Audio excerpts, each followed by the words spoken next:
Les rues de Brooklyn s'endormirent déjà à moitié quand Emily Carter empila la dernière chaise sur la table. Dehors, l'enseigne néon du Carter's Coffee clignotait, diffusant son bourdonnement dans l'air calme de la nuit. Il était presque minuit et la plus grande partie de la ville avait succombé au silence des ténèbres, à l'exception d'un taxi glissant occasionnellement sur le pavé mouillé. Les mains d'Emily sentaient légèrement la cannelle et l'expresso alors qu'elle essuyait le comptoir une dernière fois. Elle était épuisée, fatiguée jusqu'à l'os, le genre de lassitude qui s'installait dans la poitrine et pesait plus lourd que n'importe quelle pile de tasses. Le café n'était pas seulement son lieu de travail, c'était sa bouée de sauvetage. Depuis l'accident de ses parents trois ans auparavant, elle portait le fardeau d'élever sa jeune sœur Sophie, tout en s'efforçant de maintenir le rêve de sa famille vivant. La plupart des soirs, le petit établissement rapportait à peine de quoi couvrir le loyer, et pourtant, elle était là, les lumières encore allumées, comme refusant d'abandonner. Émilie tendit la main vers ses clés, murmurant doucement pour elle-même « Encore une journée réglée, Émilie, il faut continuer. » Elle avait presque tourné la serrure lorsque cela arriva. Un coup, doux, hésitant, hors de propos en pleine nuit. Son corps se figea. Le son résonna dans ses oreilles, se heurtant au silence de la rue vide à l'extérieur. Elle fronça les sourcils, s'approchant de la porte vitrée. À cette heure, aucune livraison n'était attendue. Aucun client ne devrait errer. Sa première pensée fut de l'ignorer. Mais quelque chose, une étrange intuition qu'elle ne savait nommer, la fit hésiter. Lentement, Émilie tourna la clé en arrière et entrebâilla la porte. Et puis, elle le vit. Il se tenait sous la lueur du lampadaire, grand et aux larges épaules, sa présence emplissant le seuil avant même qu'il n'entre. Son costume était parfaitement ajusté, mais légèrement défait. Les boutons du haut de sa chemise noire étaient ouverts, révélant une chaîne en or sur sa poitrine. Ses cheveux foncés étaient épais, coiffés en arrière, avec juste assez de désordre pour paraître dangereux. Mais ce n'était pas ses vêtements ou sa posture qui firent haleter Émilie. C'étaient ses yeux, d'un bleu perçant, vif, impératif, et pourtant empreint d'une lassitude qu'elle n'avait jamais vue. Les lèvres de l'homme esquissèrent la plus légère ombre d'un sourire. Sa voix était grave, douce, portant le genre d'autorité qui n'avait pas besoin d'être élevée pour être obéie. Un dernier café. Le pouls d'Émilie s'accéléra. Elle aurait dû dire non. Le café était fermé. Elle était seule. Tout chez lui rayonnait de danger. Et pourtant, elle sentit sa main se desserrer sur la porte. Il y avait quelque chose dans son ton, quelque chose de presque fragile sous la puissance, qui la troubla plus que ses larges épaules ou l'éclat de l'or. « Nous étions fermés », parvint-elle à dire, sa voix tremblant malgré elle. Il inclina la tête, l'étudiant comme si son refus n'était qu'une formalité. « S'il vous plaît, » dit-il doucement, « juste une tasse, je ne prendrai pas longtemps. » C'était de la folie, elle le savait. Laisser entrer un étranger à minuit, un étranger qui semblait appartenir aux titres de journaux qu'elle évitait de lire. Mais son regard la cloua sur place, et contre son meilleur jugement, Émilie s'écarta. La clochette au-dessus de la porte tinta quand il entra. À l'intérieur, le café sembla soudain plus petit. Il se déplaçait avec une sorte de puissance contenue, chaque pas mesuré, délibéré. Émilie s'efforça de ne pas remarquer comment la pièce semblait se plier à sa présence. Il jeta un coup d'œil autour de lui, observant les chaises dépareillées, le menu sur tableau noir, la petite plante en pot qui s'accrochait à la vie dans le coin. Un instant, il parut presque humain, presque comme un homme égaré dans le froid, pas quelqu'un qui pourrait briser son monde d'un mot. Émilie essuya ses paumes sur son tablier. « Que désirez-vous »« Surprenez-moi, » dit-il, s'asseyant sur une chaise près de la fenêtre. Il s'adossa, s'étalant dans l'espace comme s'il en était le propriétaire.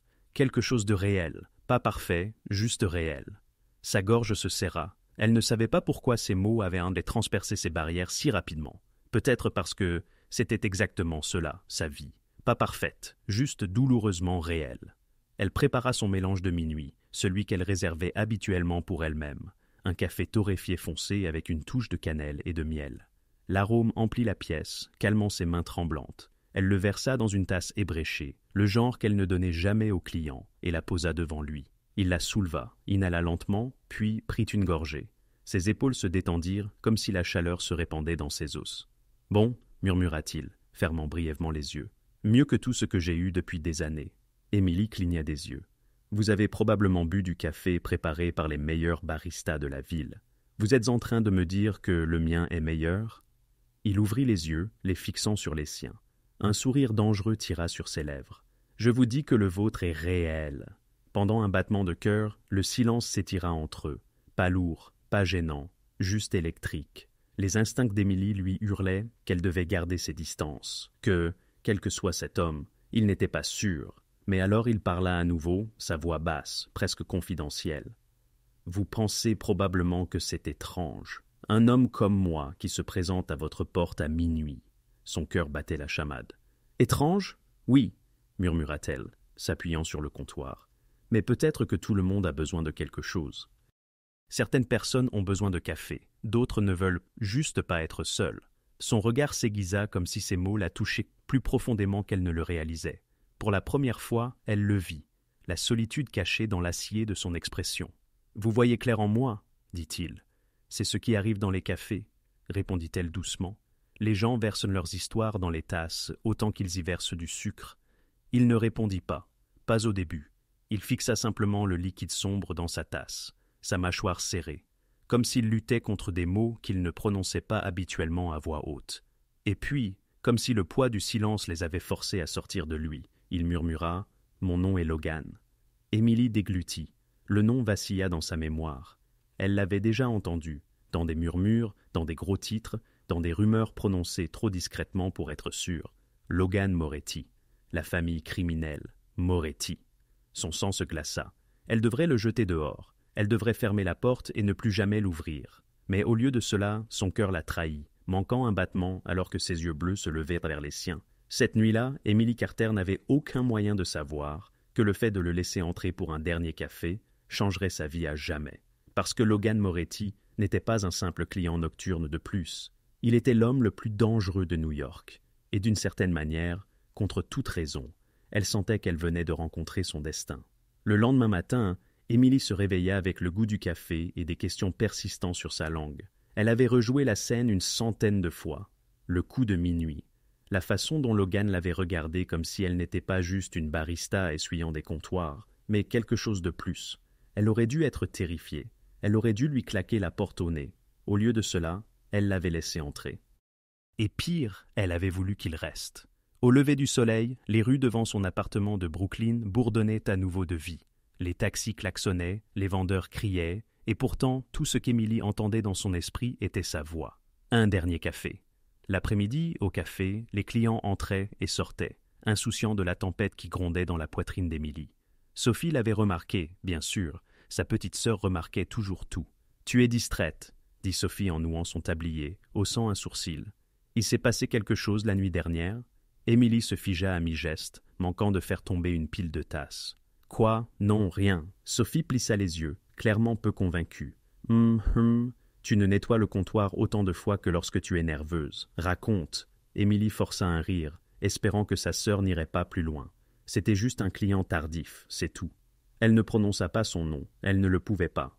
Pas encore. Mais le soir, Émilie n'eut rien à dire. Les nouvelles le firent pour elle.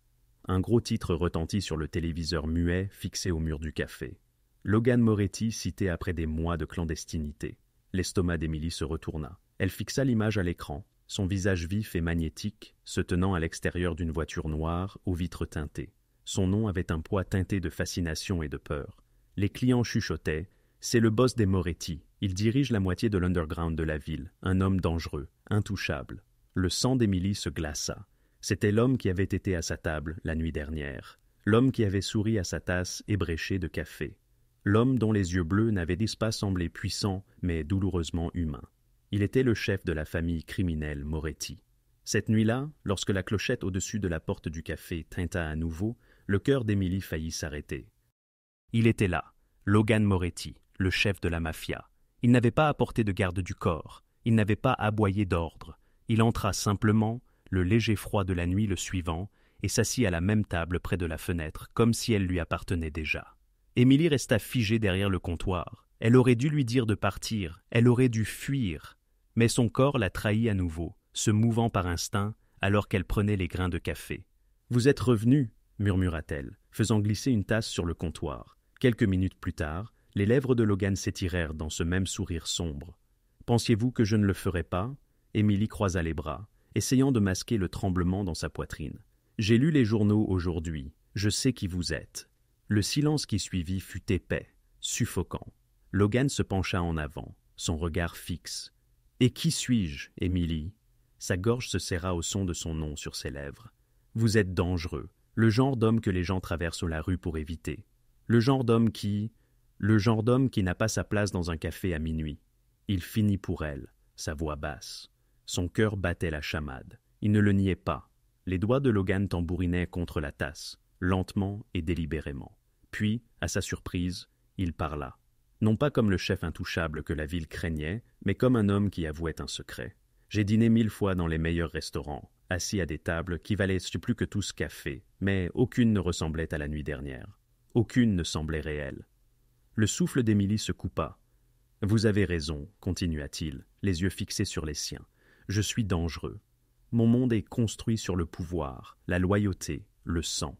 Assise face à vous, buvant un café dans une tasse ébréchée, j'ai presque tout oublié. Était-ce une confession ou un avertissement? Peut-être les deux. » La clochette au-dessus de la porte tinta de nouveau, brisant le charme.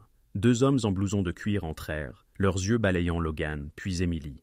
Ils se figèrent un instant, le reconnaissant clairement. L'attitude de Logan changea aussitôt. La douceur disparut, sa mâchoire se serra, son regard s'endurcit.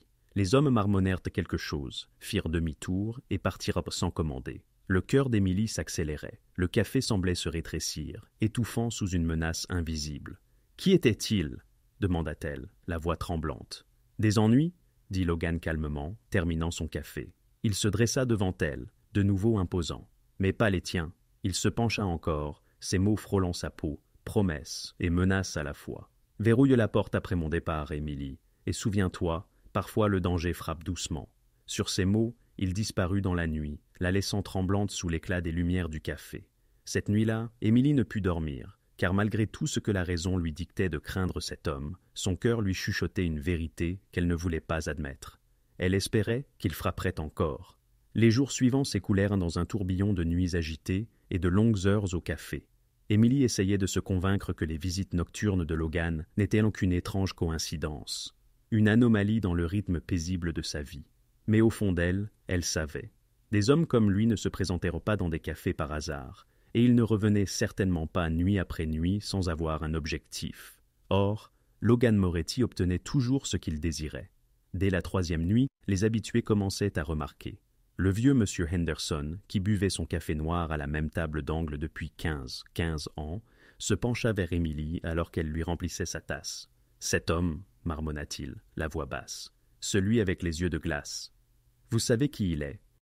Émilie força un sourire, évitant son regard. « Juste un autre client, monsieur Henderson. » Mais le vieil homme secoua la tête, sa main burinée serrant plus fort sa tasse. « Non, pas un simple client, c'est Moretti. J'ai vu sa photo dans les journaux. Faites attention, ma petite. Les hommes comme lui n'apportent pas la paix là où ils vont. » Ces mots la hantèrent toute la journée, même en essayant de les repousser. En soirée, un groupe d'étudiants entra, bruyant et rieur. L'un d'eux pointa du doigt la table près de la fenêtre, celle de Logan. « Et ce n'est pas là que les gars de la mafia traînent. Ma cousine jure l'avoir vu ici il y a 2 nuits. » L'estomac d'Émilie se tordit.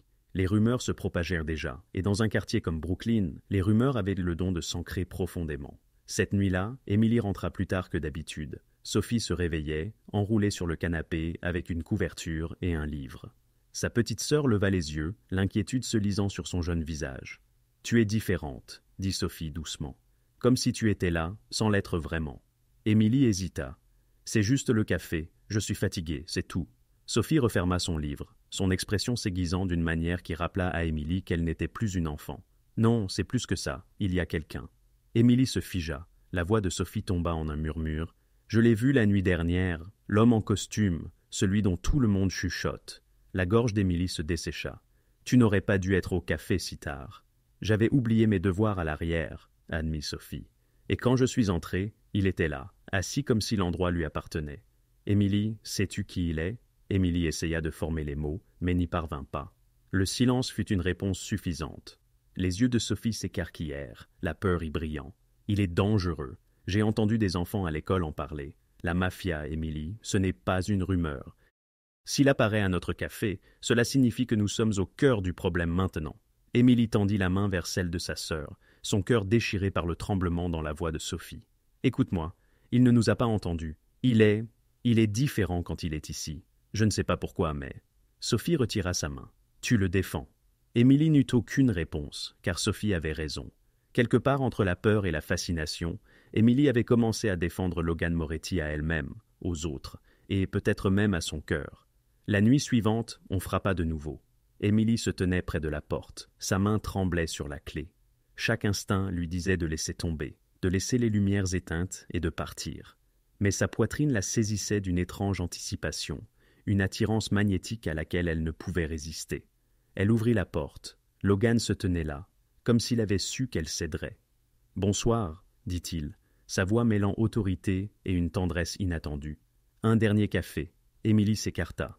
Alors qu'il s'installait à sa place habituelle, Émilie remarqua un détail nouveau. Sa veste de costume avait disparu, ses manches retroussées, révélant des avant-bras marqués de cicatrices discrètes. Ses phalanges semblaient écorchées, meurtries. Elle eut le souffle coupé. « Que vous est-il arrivé ?» Il jeta un œil à sa main, puis haussa les épaules. Les affaires.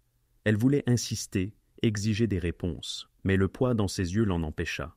Au lieu de cela, elle prépara son habituel mélange de minuit, le glissant sur le comptoir. « Les affaires semblent douloureuses, » murmura-t-elle. Logan prit une gorgée, son regard ne quittant jamais le sien. « La douleur fait juste partie du travail. » Émilie déglutit difficilement. « Et quel travail est-ce exactement ?» Un instant, sa mâchoire se serra. Puis, il se pencha en avant, sa voix basse. « Tu sais déjà. » Son pouls martela. Il ne le niait pas. Il ne faisait pas semblant. Il était le chef de la mafia que tout le monde craignait. Et pourtant, il était là, assis dans son petit café, buvant du café comme si c'était la seule chose qui le maintenait en vie. Une demi-heure plus tard, la clochette au-dessus de la porte tinta. Émilie se tourna, s'attendant à un autre client tardif. Au lieu de cela, deux hommes en blouson de cuir entrèrent. Elle reconnut l'un d'eux de la nuit précédente. Son regard passa de Logan à elle. L'air devint épais d'une tension inexprimée. « Boss !» dit l'un d'eux, son ton mi-respectueux, mi-nerveux. « Ce n'est pas l'endroit pour vous. Vous êtes exposé ici. » Le regard de Logan s'endurcit. « Partez !» Les hommes hésitèrent, puis se retirèrent, lançant un regard à Émilie en sortant. Un regard qui lui glaça le sang. Quand la porte se referma, Émilie serra le comptoir, ses mains tremblantes. « Exposé !» murmura-t-elle.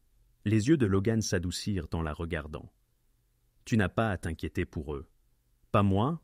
rétorqua-t-elle, sa voix plus acérée qu'elle ne l'avait voulu. « Ils m'ont regardé comme si je faisais partie de ça. » Logan se leva, sa présence la dominant.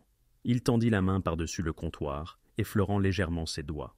Le toucher fut inattendu, doux, rien à voir avec l'homme que le monde craignait. « Tu ne fais pas partie de ça, » dit-il fermement. « Pas à moins que tu ne choisisses de l'être. » Le souffle d'Émilie se coupa, son cœur la trahissant. Car à cet instant, fixant ses yeux bleus perçants, elle réalisa quelque chose de terrifiant. Une partie d'elle désirait le choisir. Cette nuit-là, lorsque Logan finit par partir, Émilie s'assit dans le café vide, longtemps après que les lumières se soient tamisées.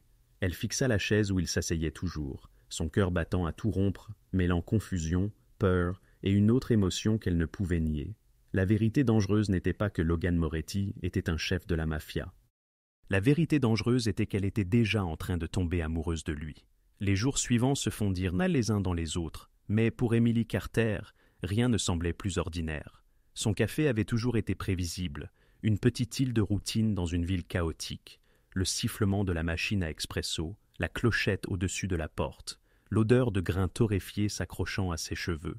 Ces éléments avaient été des constantes dans sa vie, depuis qu'elle était assez grande pour aider ses parents à essuyer les tables. Mais maintenant, chaque nuit portait une anticipation palpable. Elle se retrouvait à surveiller l'horloge, sa poitrine se serrant à mesure que minuit approchait. C'était insensé, même dangereux. Mais peu importe combien de fois elle se disait d'arrêter d'espérer, son cœur refusait d'écouter. Et comme le destin, ou peut-être comme une malédiction, la frappe venait toujours, douce, régulière, implacable. La première fois que Logan Moretti était entré dans son café, Émilie avait été trop stupéfaite pour réagir. La deuxième fois, elle avait eu trop peur, mais à la quatrième nuit, la peur avait cédé la place à quelque chose de bien plus troublant, l'anticipation. Elle se prenait à nettoyer un peu plus minutieusement, à allumer une bougie supplémentaire sur le comptoir, voire à réajuster son tablier deux fois avant même que la porte ne s'ouvre. Elle se haïssait pour cela, haïssait la façon dont ses nerfs la trahissaient. Mais quand il franchissait le seuil, Le monde semblait pivoter autour de lui. Logan n'était pas un client de plus, c'était une force, une ombre drapée de pouvoir et de silence. Et pourtant, dans la douce lumière ambrée de son café, les manches retroussées et le regard fixé sur la vapeur s'échappant de sa tasse, il ne ressemblait pas au terrifiant chef des rumeurs chuchotées. Il semblait humain. Cette nuit-là, Émilie avait passé le temps à esquisser au dos d'un vieux reçu. C'était une chose qu'elle n'avait pas faite depuis des années, pas depuis la mort de ses parents, lorsque son rêve de devenir artiste avait été mis de côté au profit des factures et des responsabilités. Son crayon se déplaçait presque sans réfléchir, traçant le contour de sa mâchoire, la courbe de son sourcil, le poids dans ses yeux. Elle n'avait pas réalisé à quel point elle l'avait observé intensément jusqu'à ce qu'elle baisse les yeux et voit la ressemblance la fixant. Mortifiée, elle tenta de froisser le papier, mais la main de Logan jaillit plus vite qu'elle ne s'y attendait. Ses doigts effleurèrent les siens alors qu'il lui prenait l'esquisse. Pendant un long moment, il la fixa simplement. Son pouce traça les lignes estompées du crayon, son expression impénétrable. « Tu me vois différemment », dit-il enfin, sa voix basse, presque incrédule. Émilie rougit. « Ce n'est rien, juste un griffonnage. »« Non », répliqua-t-il doucement, levant son regard vers le sien. « C'est la première fois que quelqu'un me regarde et voit plus que le titre. » Sa poitrine se serra à la façon dont il le dit. Le titre. Tout le monde savait ce que cela signifiait. Le chef de la mafia. L'homme dont le nom était à la fois un bouclier et une arme. Et pourtant, il était assis là, face à elle. Il cessait d'être le roi du crime pour redevenir un homme qui avait oublié la simple sensation d'être perçu pour ce qu'il était. Plus tard, alors que la ville s'enfonçait dans le silence nocturne, Logan se laissa tomber dans son fauteuil, ses doigts effleurant distraitement le bord de sa tasse. Son regard s'était perdu dans le vague, comme si les murs du café avaient se libéré quelque chose en lui. « Vous savez ce que les gens pensent de moi ?» commença-t-il, un aveu voilé dans la voix. « Ils croient que j'ai souhaité cette vie, que j'étais destiné à cela. Mon père m'a élevé avec la conviction que le pouvoir était la seule voie de survie. Je n'ai pas hérité d'un empire, mais de chaînes. Dorées, peut-être, mais des chaînes tout de même. » Derrière le comptoir, Émilie restait figée, son cœur battant à tout rompre.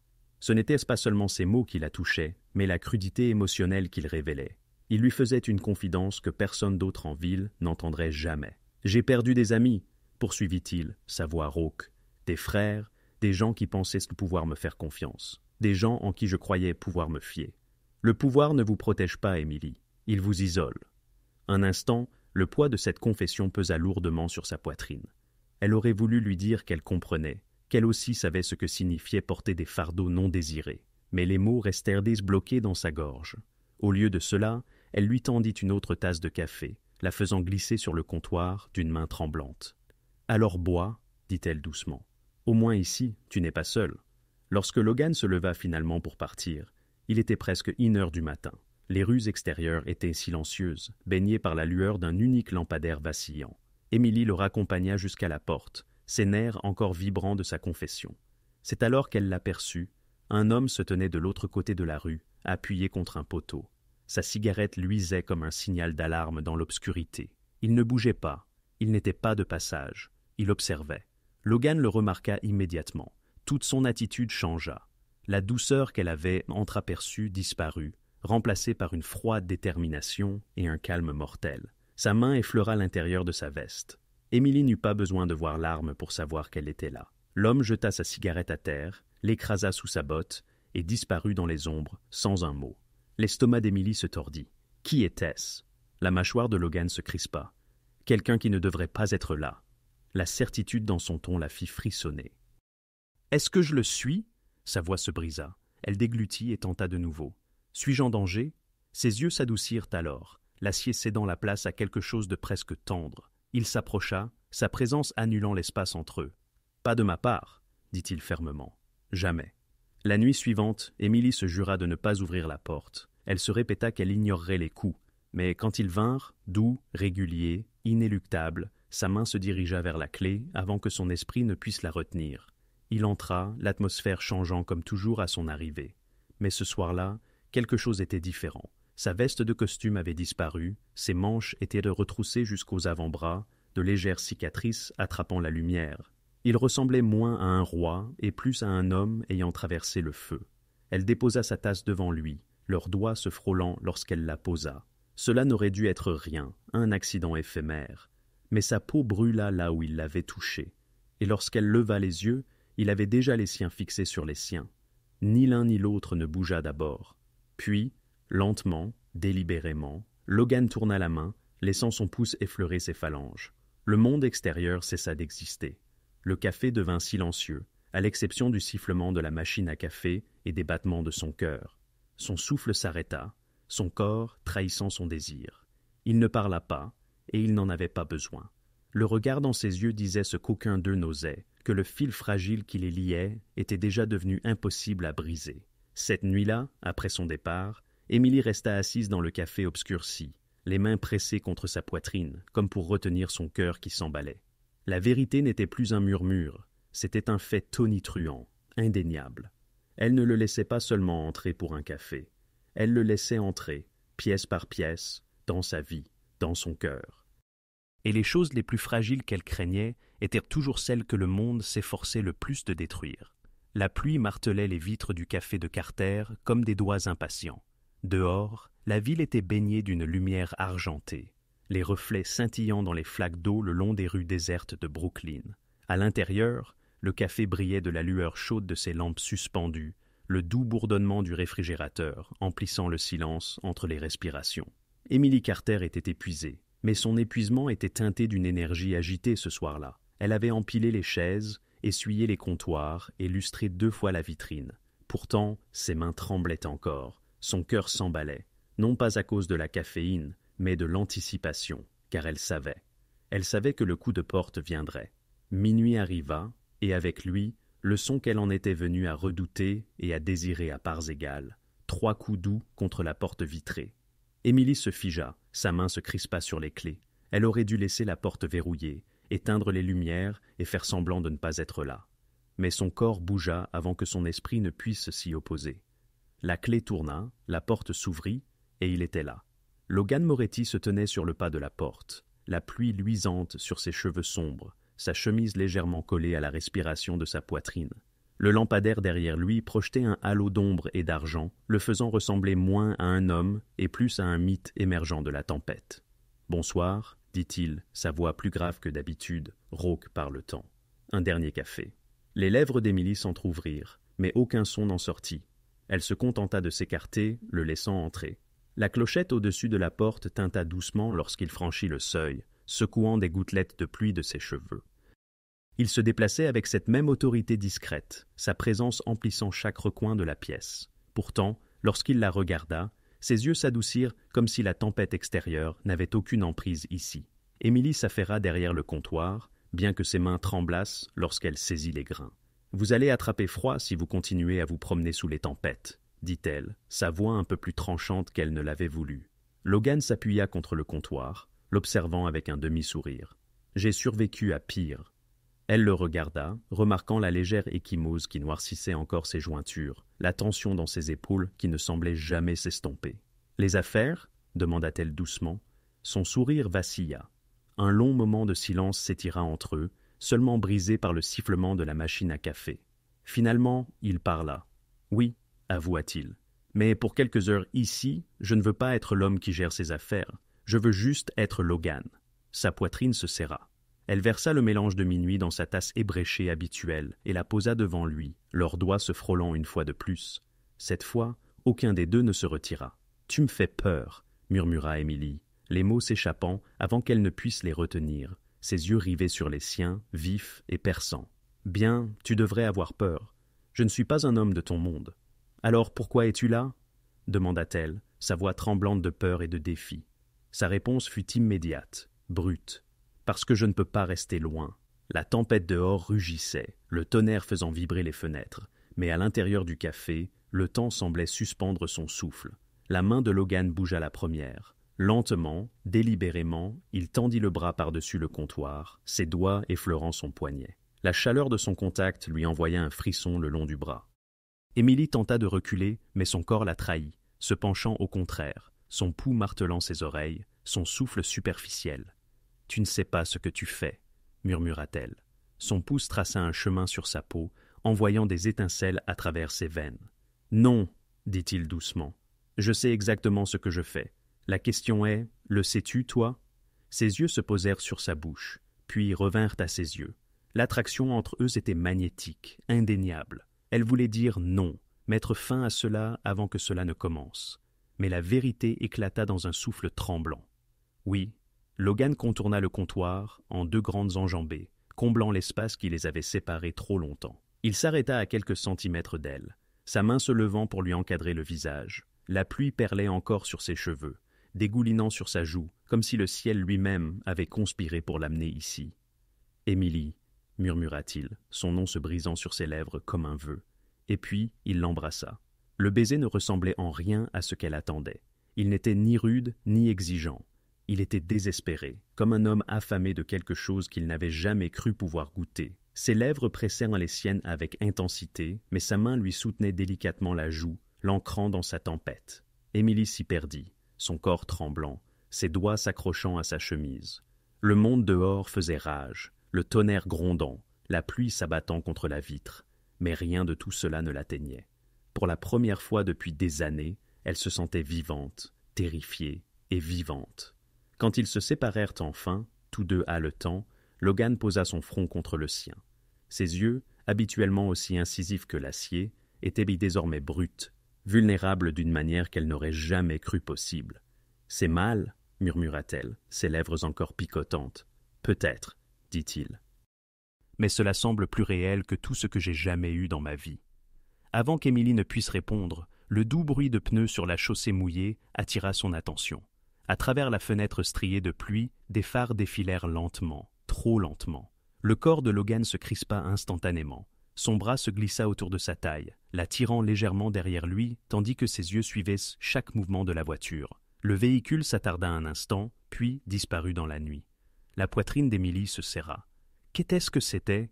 Rien qui doive t'inquiéter, dit Logan, bien que sa voix portât une dureté qui le trahissait. Il la regarda de nouveau, sa main toujours posée sur sa taille, sa mâchoire serrée. Mais c'est un rappel. Mon monde ne reste pas éternellement en dehors de ses portes. Son souffle se coupa, tiraillé entre la peur et le désir. Et pourtant, lorsqu'il lui pressa un baiser plus doux sur le front avant de partir, elle savait une chose avec une certitude absolue. Peu importait le danger, elle voulait qu'il frappe à nouveau à sa porte. Cette nuit-là, bien après qu'il eût disparu sous la pluie, Émilie resta seule dans le café, effleurant ses lèvres comme si le souvenir pouvait s'évanouir si elle ne le retenait pas. Elle avait franchi une ligne qu'elle ne pourrait jamais retraverser. Et même si elle savait que cela pourrait lui coûter cher, son cœur lui murmurait une vérité qu'elle ne pouvait plus nier. Elle était tombée amoureuse du chef de la mafia. La pluie avait cessé au matin, mais l'esprit d'Émilie était toujours imprégné du souvenir de son baiser. Chaque fois qu'elle fermait les yeux, elle le ressentait de nouveau. La pression des lèvres de Logan contre les siennes, la tempête faisant rage dehors comme si l'univers lui-même en était témoin. C'était téméraire, impossible, interdit. Et pourtant c'était la chose la plus vraie qu'elle eût jamais ressentie. Mais avec la vérité venait le danger.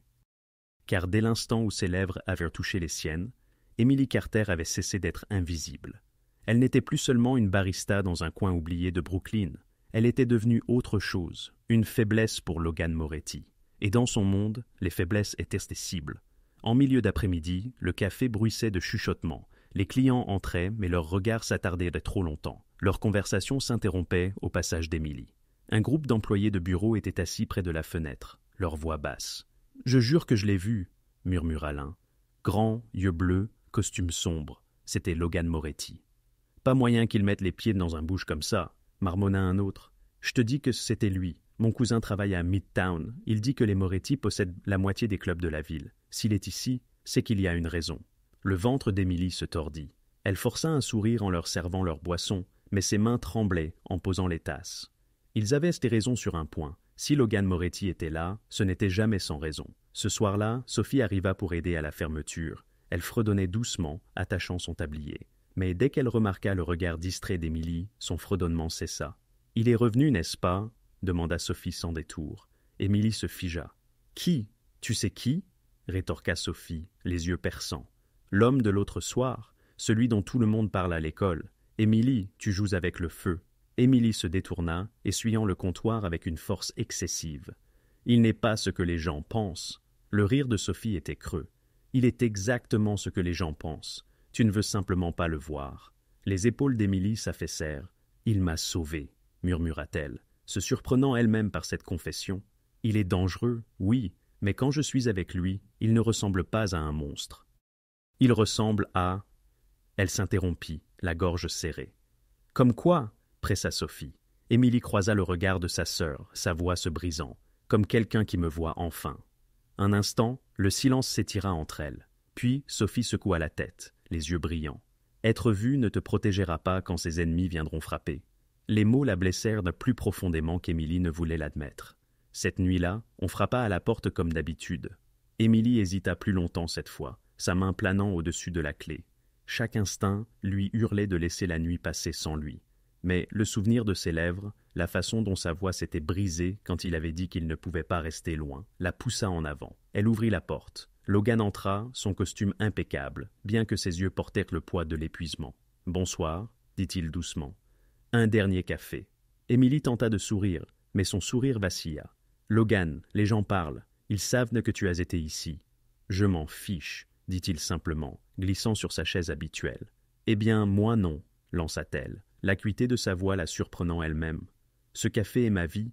Si les gens arrêtent donc de venir parce qu'ils ont peur de toi, alors… » « Je ferai en sorte qu'ils continuent à venir, » l'interrompit-il, sa voix posée. « Je protégerai ce qui est à toi, Émilie. » Sa poitrine se serra à la conviction dans son ton, mais avant qu'elle ne puisse répondre, un mouvement attira son attention du coin de l'œil.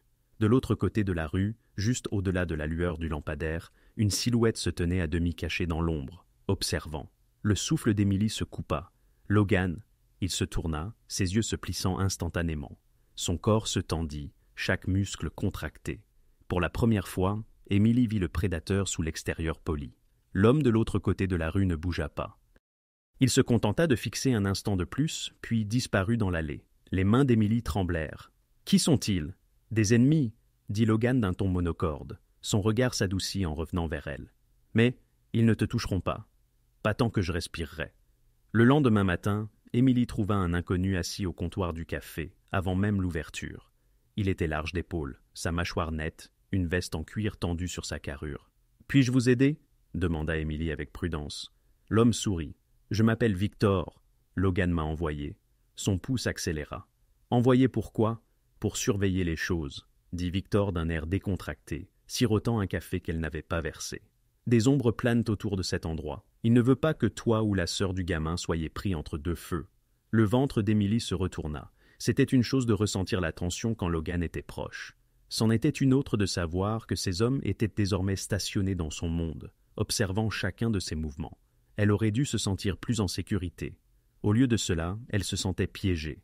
Ce soir-là, à l'arrivée de Logan, Émilie l'affronta. « Je n'ai pas besoin de garde dans mon café », siffla-t-elle en versant son café. « Tu as besoin de protection », rétorqua Logan calmement. « Non », rétorqua-t-elle, posant la tasse sur le comptoir plus fort qu'elle ne l'avait voulu. « Ce dont j'ai besoin, c'est de retrouver ma vie. Ma normalité. Chaque fois que tu franchis cette porte, j'en perds un morceau. » Sa mâchoire se serra, ses yeux bleus s'assombrissant. « Veux-tu que j'arrête de venir ?» Les mots se bloquèrent dans sa gorge. Elle ouvrit la bouche, mais rien ne sortit car la vérité était insupportable. Finalement, elle murmura « Je ne sais pas ».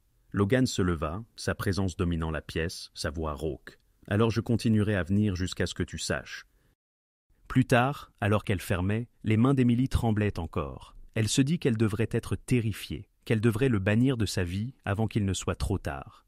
Mais quand elle ferma les yeux, elle ne vit pas les ombres dehors ou les gardes dans son café. Elle vit la main de Logan effleurant la sienne, le désespoir dans son baiser, la promesse dans sa voix, et elle réalisa la vérité qu'elle avait évitée. Le danger n'était pas seulement à sa porte, il était dans son cœur, car elle était déjà sienne. Le matin commença comme tous les autres, le soleil filtrant faiblement à travers les fenêtres du café, le sifflement de la machine à expresso, Sophie fredonnant doucement en empilant les pâtisseries dans la vitrine. Pendant un instant fugace, Émilie crut presque que la vie était redevenue normale. Presque. Mais la normalité avait disparu la nuit où Logan Moretti avait frappé à sa porte. Victor, l'homme de Logan, occupait toujours le même tabouret près du comptoir, faisant semblant d'être un client ordinaire, mais ne laissant jamais ses yeux perçants s'éloigner de la porte. Émilie essayait de l'ignorer, mais sa présence lui rappelait la vérité. Sa vie n'était plus seulement la sienne. Des ombres persistaient à chaque coin, invisibles mais réelles. Sophie le remarqua aussi. « Ça ne te dérange pas ?» murmura-t-elle à Émilie en préparant 2 lattes. « Ce type assis là toute la journée à faire comme s'il possédait l'endroit. »« Il n'est pas là pour nous, » murmura Émilie, essayant de les convaincre toutes les deux. « Il est là à cause de Logan. » Sophie posa le plateau avec un soupir. « Exactement. Et si Logan apporte autant de problèmes juste en étant là, peut-être que nous ne devrions pas. » Émilie la coupa d'un regard furieux. « Ne dis pas ce que je sais que tu penses. » Mais le silence de Sophie en dit long. Cela se produisit en un clin d'œil. Émilie était allée à l'arrière chercher plus de serviettes. Quand elle revint, le comptoir était vide. Le tablier de Sophie était toujours accroché au crochet près de la porte. Son téléphone était abandonné près de la caisse enregistreuse. Mais Sophie avait disparu. Le pouls d'Émilie s'accéléra. « Sophie !» appela-t-elle, sa voix résonnant trop fort dans le café soudainement suffocant. Elle se précipita vers la porte, son regard balayant la rue, rien d'autre que le flou du trafic et les visages d'étrangers. Victor jura entre ses dents, dégainant déjà son téléphone. « Ils l'ont prise !» Le monde d'Émilie s'inclina. « Que voulez-vous dire ? Qui ça ? Il !» La mâchoire de Victor se crispa. « Les hommes de Douka, ils tournaient autour depuis des jours. Ils ont enfin agi. » Le nom frappa Émilie comme de la glace. Elle avait entendu Logan le mentionner une fois, à voix basse. Marcus Duka, un chef rival, impitoyable et ambitieux. Si Sophie était entre ses mains, ses genoux fléchirent. « Non, non, non, non !» Victor la retint par le bras, la stabilisant. « Appelle Logan maintenant. » Logan arriva en moins de 20 minutes. Émilie ne l'avait jamais vu ainsi. Fini l'homme tranquille qui buvait du café, ébréchait des tasses et la laissait esquisser son profil. À sa place se tenait le vrai patron de la famille Moretti. Sa mâchoire était de granit, ses mouvements nets et mortels, ses yeux bleus brûlants d'une fureur qui fit même tressaillir Victor. « Où ?» demanda Logan. Victor fit un bref signe de tête. « L'entrepôt près des docks. Les hommes de Duka ont été vus se dirigeant par là. » Émilie agrippa le bras de Logan, ses ongles s'enfonçant dans sa manche. « S'il te plaît, tu dois la ramener. C'est tout ce que j'ai. » Logan se tourna alors vers elle, son expression s'adoucissant juste assez pour qu'elle puisse voir l'homme sous l'acier. Il prit ses mains tremblantes dans les siennes, les pressant fermement. « Je te jure, Émilie, » dit-il, sa voix rauque de conviction, « je ramènerai Sophie, même si je dois déchirer cette ville en morceaux. » Et puis il était parti. Une tempête sous forme humaine, laissant Émilie debout dans les décombres de sa peur. Les docks étaient déserts, le brouillard s'épaississant sur l'eau. La voiture noire de Logan s'arrêta silencieusement, les phares fendant la brume. Ces hommes se déplaçaient avec une précision mortelle, leurs armes prêtes, leurs yeux scrutant les ombres.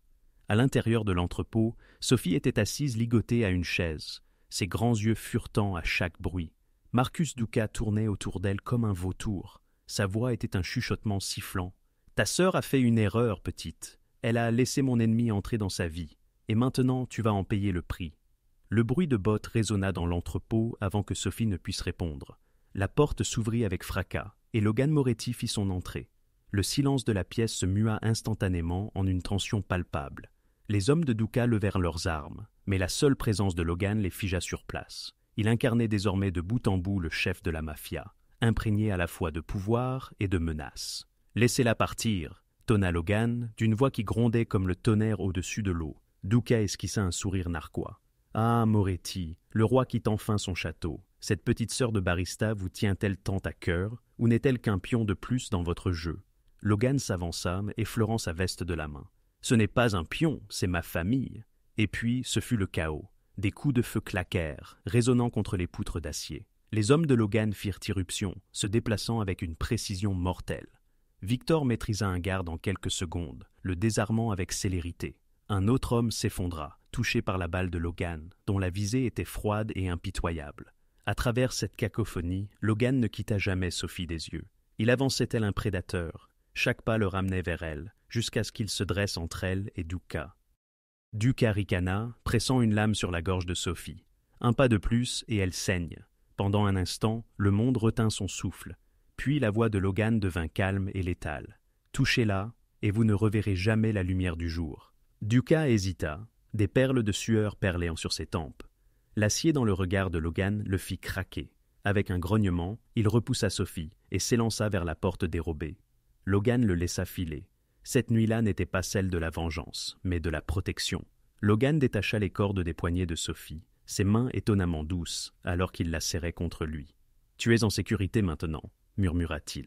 Sophie s'accrocha à lui, des larmes inondant son visage. « Tu es vraiment venu ?»« J'avais promis à ta sœur, » répondit Logan d'une voix rauque, « et je ne romps jamais mes promesses. » Lorsque Logan ramena Sophie au café plusieurs heures plus tard, Émilie faillit s'effondrer en voyant sa sœur. Elle se précipita, serrant Sophie dans ses bras, reniflant dans ses cheveux en sanglotant. « Elle est en sécurité, » déclara Logan doucement. « Elle est secouée, mais elle va s'en remettre. » Émilie leva son visage maculé de larmes vers lui. Ses lèvres tremblaient, sa voix se brisa. « Vous avez tout risqué pour elle. Pour moi ?» Logan s'approcha, ses yeux bleus maintenant plus doux, dénués de leur feu mortel. « Émilie, il n'y a rien que je ne ferai pas pour toi. » Son souffle se coupa devant l'honnêteté brute de ses paroles. À cet instant, elle comprit. Logan Moretti n'était pas seulement un homme d'ombre, c'était un homme qui avait choisi sa lumière, même si cela impliquait de marcher vers le danger. Et contre toute peur, tout avertissement, le cœur d'Émilie lui chuchota la vérité qu'elle ne pouvait plus nier. Elle l'aimait. Le café n'était plus le même après l'enlèvement de Sophie. Même lorsque les chaises étaient occupées, même lorsque l'air sentait la cannelle et l'expresso, Émilie ressentait la pression des ombres. Les clients venaient toujours, mais leur rire semblait plus fluide, leur sourire empreint de curiosité ou de crainte. Elle entendait les chuchotements dès qu'elle tournait le dos. C'est elle. Elle est liée à Moretti maintenant. J'ai entendu dire que sa sœur avait été enlevée à cause de lui. Émilie voulait crier, leur dire qu'ils se trompaient, qu'elle n'avait pas choisi cela, que son café n'était pas censé être un champ de bataille. Mais au fond d'elle, elle connaissait la vérité. Elle avait choisi. Chaque fois qu'elle ouvrait la porte à minuit, chaque fois qu'elle laissait la voix de Logan adoucir ses défenses, elle l'avait choisi. Et les choix ont toujours des conséquences. Victor était toujours assis à sa place habituelle près du comptoir. Un rappel silencieux que le danger n'était jamais loin. Sophie restait plus souvent à la maison, craignant de marcher seule dans le quartier. Même les habitués hésitaient à s'attarder, comme si chaque gorgée de café pouvait les mettre sur la liste de quelqu'un. Émilie s'efforçait de maintenir l'endroit à flot. Elle souriait, elle préparait le café. Elle faisait semblant, mais une fois la nuit tombée, elle se retrouvait à fixer la porte, en attente du coup. Quand il arriva, elle ouvrit sans hésiter. Logan entra, la tempête dans ses yeux plus ardente que jamais. Il ne perdit pas de temps à des banalités. Il ne s'assit même pas tout de suite. Il se contenta de la regarder, scrutant son visage comme pour vérifier si elle lui reprochait encore l'épreuve de Sophie. « Tu ne devrais pas être ici, » murmura Émilie. Sa mâchoire se serra. « Et pourtant, je suis là. » Cette nuit-là, Logan révéla enfin le nom de l'ombre qui planait sur eux. « Marcus Duca », prononça-t-il, sa voix neutre, la main serrée autour de sa tasse intacte. « C'est lui qui a enlevé Sophie. Il rôde autour de ma famille depuis des années, guettant la moindre faiblesse. Et maintenant, » ses yeux s'assombrirent. « Il pense en avoir trouvé une. » La gorge d'Émilie se serra. « Moi. » Le regard de Logan se posa sur elle, acéré comme une lame. « Non, pas toi, moi. Il sait que je tiens à toi, et cela fait de toi son arme. C'est pourquoi il ne s'arrêtera pas. Pas avant de croire qu'il m'a brisé. » Les mains d'Émilie tremblèrent, tandis qu'elle serrait le comptoir. « Et que nous arrive-t-il au milieu de votre guerre, Logan ? Qu'arrive-t-il à Sophie, à ce café, à tout ce que j'ai essayé de préserver ?» Son silence fut lourd. Quand il parla enfin, sa voix était rauque, dépouillée de toutes les défenses qu'il portait. « Je n'ai jamais voulu cette vie, » avoua-t-il. « Mais je suis né dedans. Mon père a bâti un empire, et à sa mort, j'ai hérité d'un trône construit sur le sang. Je me suis dit que je pouvais le diriger différemment, de manière plus intelligente, plus propre. Mais le pouvoir ne se soucie pas des intentions. Il se nourrit seulement de plus de pouvoir. » Émilie déglutit difficilement, le regardant. L'homme devant elle n'était pas le monstre dépeint dans les gros titres de la ville. C'était un homme étouffant sous le poids d'une couronne qu'il n'avait jamais désirée. Un homme s'accrochant à son café comme si c'était le seul endroit où il pouvait encore respirer. « Vous pourriez partir, » murmura-t-elle, bien que même elle n'y crût pas. Son rire fut amer. « Il n'y a pas de fuite possible, Émilie. Pas pour moi. Le seul choix que j'ai est de savoir quelle part de moi-même je perds avant que tout ne s'embrase. » Sa poitrine se serra à la douleur de ces mots. Elle voulait le toucher, lui offrir un monde sans ombre, mais elle savait que c'était un fantasme, et pourtant, lorsqu'il la regarda à nouveau, le feu dans ses yeux n'était pas le feu de la guerre, c'était le feu d'un homme qui avait déjà fait son choix. La nuit suivante, la porte du café s'ouvrit violemment avant minuit, surprenant Émilie. Ce n'était pas Logan. 2 hommes entrèrent, larges d'épaules et arborant un sourire narquois. Ils ne commandèrent pas. Ils ne s'assirent pas. Ils s'appuyèrent simplement sur le comptoir, leur présence dégoulinant de menaces. « Joli petit endroit que vous avez là, » traîna l'un d'eux. « Ce serait dommage qu'il lui arrive quelque chose. » L'estomac d'Émilie se noua. « Nous sommes fermés, » lança le second homme avec un sourire en coin. « Fermés aux clients, pas à nous. » Il se pencha encore, sa voix un murmure qui fit frissonner Émilie. « Ducas vous envoie ses salutations. » Avant qu'Émilie ne pût réagir, la clochette au-dessus de la porte tinta de nouveau. Logan. L'atmosphère changea instantanément. Sa présence remplissait la pièce comme un coup de tonnerre. Ses yeux bleus s'enflammèrent alors qu'il se plaçait entre Émilie et les hommes, sa voix tranchante comme une lame. « Vous avez fait votre numéro, » gronda-t-il. « Maintenant, partez avant que je ne décide que vous ne sortirez pas d'ici vivant. » Les hommes échangèrent des regards nerveux, leur bravade vacillant. Ils s'éclipsèrent, non sans lancer une dernière mise en garde par-dessus leurs épaules. « Ce n'est pas fini, Moretti. Elle est marquée désormais. » Le silence qui suivit était suffocant. Émilie serrait le comptoir, sa poitrine haletante. « Vous voyez » s'écria-t-elle, sa voix se brisant. « C'est ce qui arrive quand vous êtes ici. Ils ne s'arrêteront jamais, Logan. Tant que vous reviendrez, ils reviendront aussi. » L'expression de Logan s'adoucit alors qu'il s'approchait. « Alors qu'ils viennent, » dit-il avec fureur. « Je brûlerai la ville en cendres avant de les laisser te toucher à nouveau. » Émilie secoua la tête, les larmes lui piquant les yeux. « Tu ne peux pas affronter le monde entier pour moi. » Sa main s'éleva, essuyant une larme sur sa joue, son toucher à la fois tendre et désespéré. « Je n'ai pas besoin de combattre le monde, Émilie. J'ai juste besoin de me battre assez longtemps pour te prouver que j'en vaux le risque. » Son souffle se coupa devant la sincérité de sa voix. Elle se haïssait pour cela, mais son cœur la trahissait une fois de plus. Car même si les ombres s'amassaient à sa porte, elle réalisa qu'elle ne voulait pas qu'il cesse de frapper. Cette nuit-là, alors que Logan partait et que le café sombrait dans le silence, Émilie comprit la vérité qu'elle fuyait. Ce n'était plus seulement son histoire, c'était leur histoire. Et Marcus Ducas venait de s'en déclarer partie prenante. La nuit était exceptionnellement tranquille. Pas de pluie, pas de tempête, aucun vrombissement lointain de la circulation. La ville à l'extérieur semblait retenir son souffle. À l'intérieur du Carter's Coffee, Émilie nettoyait les comptoirs pour la 3e fois de la soirée. Le café avait toujours été son havre, le seul endroit où elle se sentait maîtresse de son destin. Mais dernièrement, même ici, l'air portait une tension qu'elle ne parvenait pas à dissiper. Elle jeta un coup d'œil vers la fenêtre, s'attendant à demi à voir la silhouette familière de Logan arriver pour son rituel de minuit. Elle le désirait autant qu'elle redoutait son coup à la porte, car chaque fois qu'il apparaissait, il apportait à la fois réconfort et danger. Ce soir-là, cependant, minuit passa dans un silence absolu. Aucune frappe, aucune voix à la porte, seulement le son de sa propre respiration. Cela commença par une légère odeur de fumée. Au début, Émilie crut que c'était le moulin à café qui surchauffait, mais l'odeur s'épaissit ensuite, âcre et lourde, lui irritant la gorge. Elle se tourna vers l'arrière, le cœur serré lorsqu'elle aperçut le scintillement orange rampant le long du mur du débarras. « Au feu !» haleta-t-elle, se précipitant. En quelques secondes, les flammes montèrent en flèche, avides et incessantes. Les étagères en bois craquèrent, la fumée s'élevant vers le plafond. Émilie saisit le seau le plus proche, le remplissant d'eau, mais alors qu'elle le jetait sur le feu, la conflagration rugit davantage, se propageant plus rapidement qu'elle ne pouvait la combattre. « Non, non, non !» cria-t-elle, toussant alors que la fumée lui brûlait les poumons.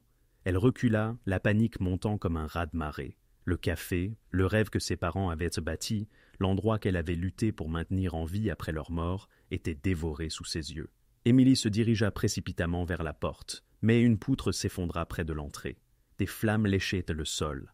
La chaleur la pressait contre sa peau, suffocante, impitoyable. Ses pensées se brouillaient dans le chaos, mais une seule perçait le brouillard. Sophie. Elle ne pouvait pas laisser sa sœur seule au monde. Elle ne pouvait pas mourir ici. Pas comme ça.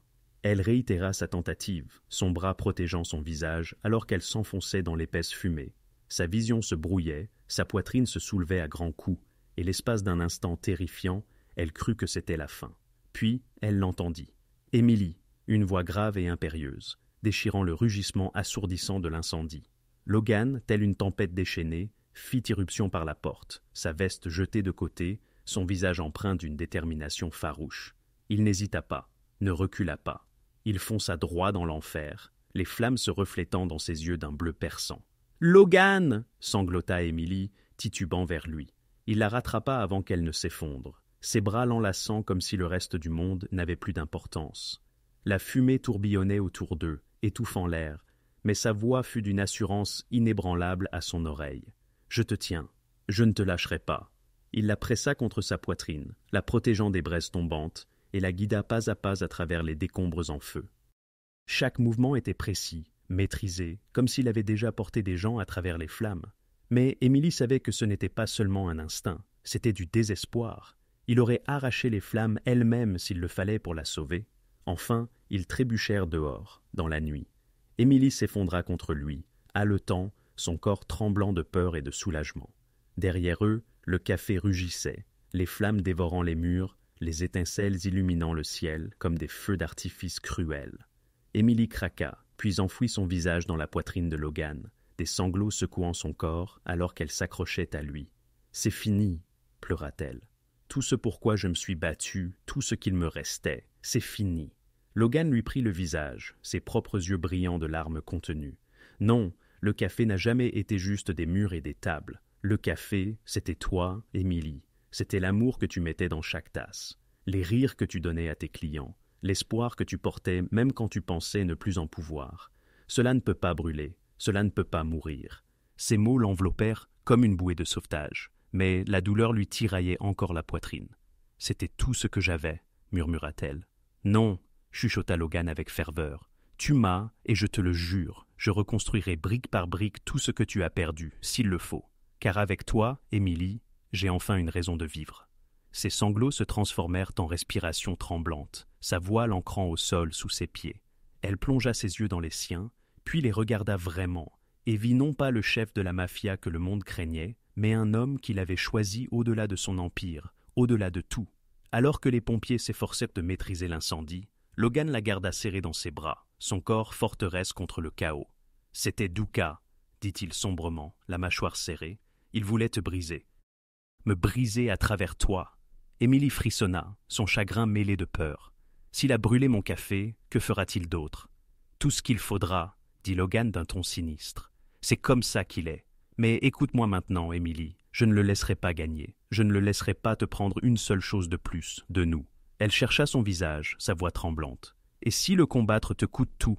Logan se pencha plus près, pressant son front contre le sien. « Alors qu'il en soit ainsi, car rien de ce que je possède n'a de sens si je te perds. » Cette nuit-là, alors que les flammes s'éteignaient en cendres fumantes, Émilie se serra contre lui dans la lueur de la destruction.